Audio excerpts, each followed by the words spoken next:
Olha como começa. O que ninguém te contou sobre o fracasso do futebol na China. Fim de jogo em São Januário. É campeão. Tem estrangeiro de olho nas nossas pérolas. Muito prazer, eu sou a China, tenho dinheiro de sobra e estou levando os seus melhores jogadores. Em 2015, meses depois de ser campeão brasileiro, o Corinthians perdeu 4 jogadores para um mercado absurdo que estava virando o maior do mundo naquele momento. Naquela temporada, 22 brasileiros jogaram a Liga Chinesa, e os valores que motivaram esse movimento eram assustadores. Mas afinal, por que a gente não escuta mais sobre esse projeto que chocou o mundo com transferências milionárias alguns anos atrás? Mesmo com muitos recursos, as crises, metas ambiciosas e escândalos de corrupção trouxeram novos desafios para o projeto nacional da China. E o futebol ainda é um problema sem solução. Deixa eu desligar ele. Em janeiro de 2025, o Guangzhou FC, maior campeão do futebol chinês, foi expulso da Superliga por estar afundando em dívidas. A antiga casa do Paulinho, Filipão e Talisca, o caso deles é o maior exemplo do caos no futebol da China nos últimos anos. Mas para entender como a treta chegou nesse ponto, eu preciso te explicar um pouco da história e do significado do futebol na China. Ai, gente. Depois que a China deixou de ser um império, em 1912, o país passou por muitos conflitos e isso fez com que o futebol demorasse a se desenvolver. Um desses conflitos aconteceu por conta de uma disputa de identidade da China, já que havia uma briga com Taiwan para saber quem era o verdadeiro herdeiro da antiga República da China, depois da Revolução de 49. Na época, o Partido Comunista da China, liderado pelo Mao Tse-tung, queria que o mundo todo reconhecesse a República Popular como o único governo oficial da China. Mas muitas organizações internacionais, como a ONU, ainda reconheciam Taiwan, que era governado pelo partido que havia sido derrotado na Revolução, como o país independente.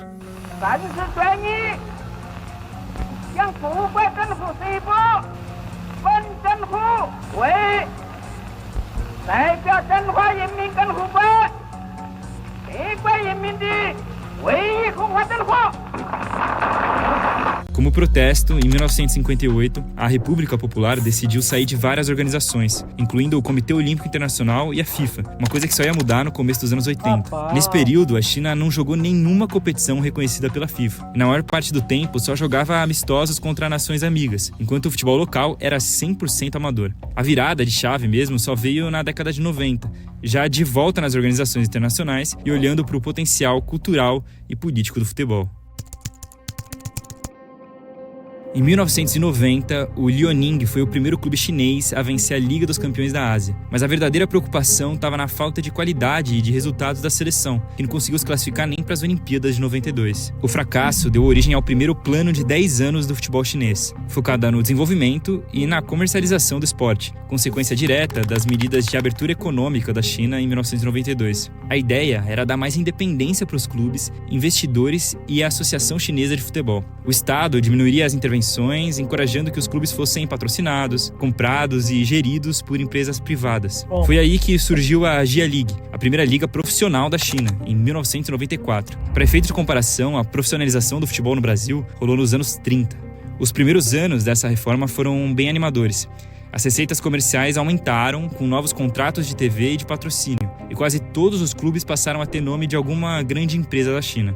Por outro lado, o novo fluxo de dinheiro inflou o mercado e não deu os resultados esperados em campo. A seleção continuou fracassando e a euforia dos chineses virou ressentimento. Isso porque faltava planos a longo prazo e os empresários enxergavam o futebol como um novo negócio que estava dando certo na propaganda e na grana, mas sem se importar muito com os projetos da base. Mesmo falhando, a primeira reforma foi importante para colocar o futebol no dia a dia das pessoas e aumentar o público. E agora, o foco era construir estrutura para acompanhar essa evolução.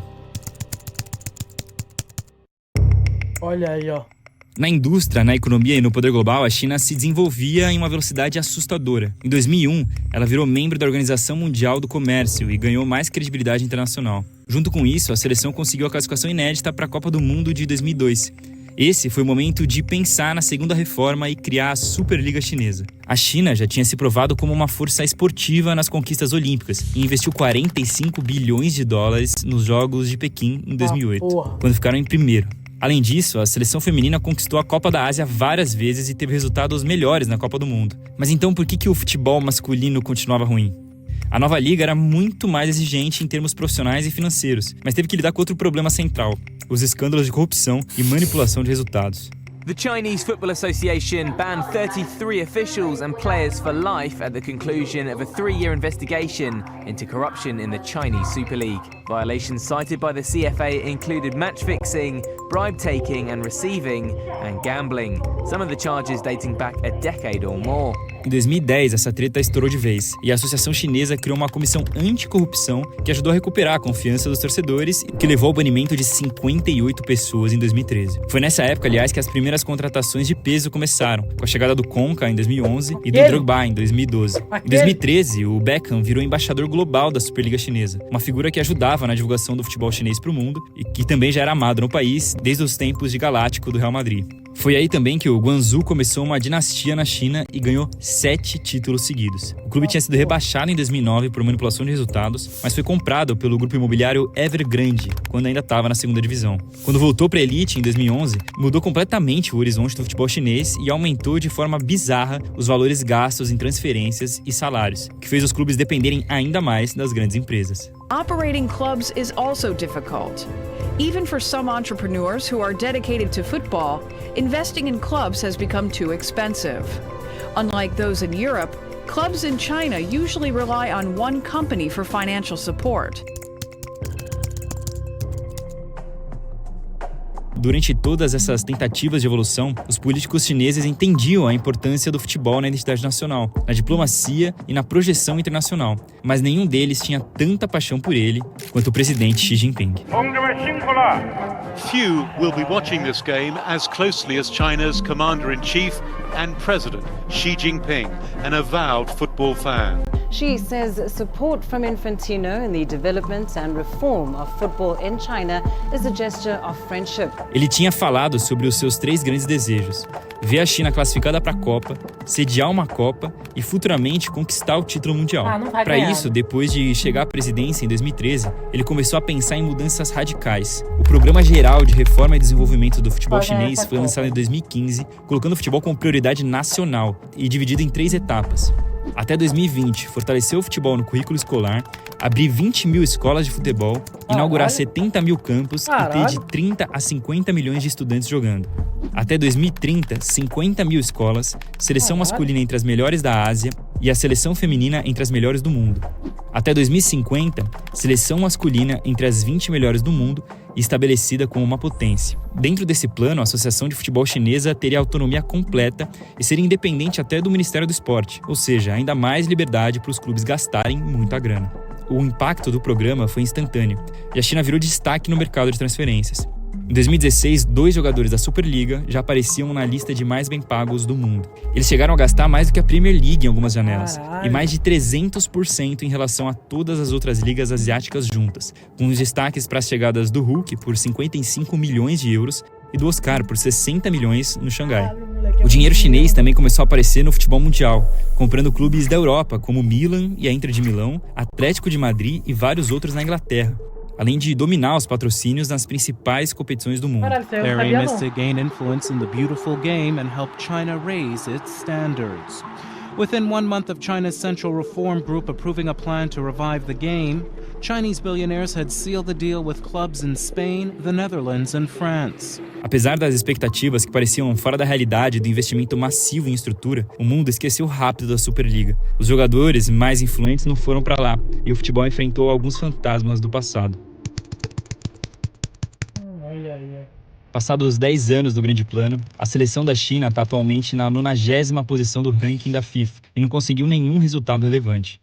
Dentro da Superliga, o destaque eram os salários superfaturados e não o desenvolvimento dos talentos locais. A associação até tentou criar novas regras para favorecer os chineses, além de um teto salarial na liga em 2020. E o governo aplicou taxas gigantes para a contratação de estrangeiros. Mas aí veio a pandemia e a crise só piorou. Sem grana nas arquibancadas e cortes na publicidade e na TV, vários clubes se afundaram em dívidas e faliram. O Jiangsu FC, dos mesmos donos da Inter de Milão, fechou as portas 3 meses depois de conquistar o título da Superliga. Em 2021, uma crise imobiliária avassaladora começou na China por conta justamente do grupo Evergrande, que tinha uma dívida de mais de 2,4 trilhões de yuans, e espalhou o problema para o resto do mercado, resultando na falência da empresa e do Guangzhou. Com medidas do governo para focar os investimentos no futebol local e tentar recuperar a liga, O dinheiro dos empresários e a influência chinesa no futebol europeu foi desaparecendo. Em 2024, o ex-presidente da federação, Chen Shui-yuan, foi condenado à prisão perpétua por aceitar subornos que chegaram a 11 milhões de dólares, causando enormes danos ao futebol do país, segundo o tribunal. Outros 3 ex-vice-presidentes já tinham sido presos na última década. E o ex-técnico da seleção, Li Ti, foi condenado a 20 anos.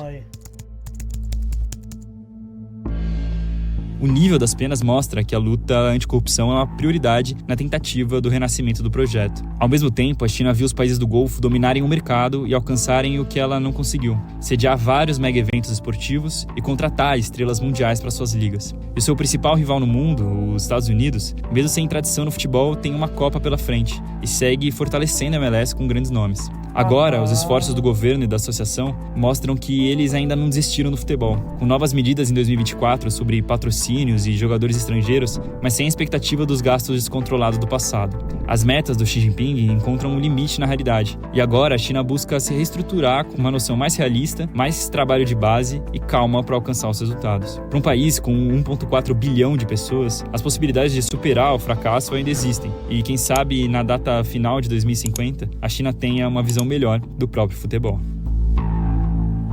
Pô, bom vídeo do Peleja, hein, mano.